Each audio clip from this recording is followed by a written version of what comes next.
আল্লাহ রসুলের আগমনের পূর্ববর্তী নবী ছিলেন হযরত ঈসা আলাইহিস সালাম। হযরত ঈসা আলাইহিস সালাম এবং হযরত মুহাম্মদ রাসূলুল্লাহ সাল্লাল্লাহু আলাইহি ওয়াসাল্লামের মাঝখানে অন্য কোনো নবী আসেনি এবং মাঝখানে সময়ের ব্যবধান ছিল প্রায় 500 বছর। এই 500 বছর মানবজাতি হেদায়েতের জন্য অত্যন্ত আকাঙ্ক্ষী ছিল। পৃথিবীর অনেক জায়গায় গুমরাহির আবরণে ডেকে গিয়েছিল। পৃথিবীটা একটা শুষ্ক মরুভূমিতে পরিণত হয়ে গিয়েছে। সে অবস্থায় আরবের মরু প্রান্তরে পৃথিবীর ঠিক মাঝখানে, যেটাকে পৃথিবীর নাভি বলা হয়, সে মক্কা মুআজ্জামার পাদদেশে সবচেয়ে শ্রেষ্ঠ বংশে আল্লাহ তাআলা তার রাসূলকে পাঠালেন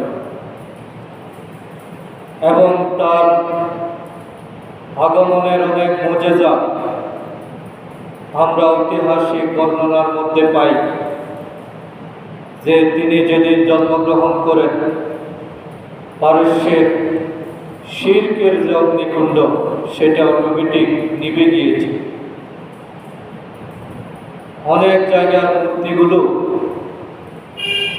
সিজদাতে পড়ে গিয়েছিল এবং সর্বত্র একটা পরিবর্তন, আনন্দ,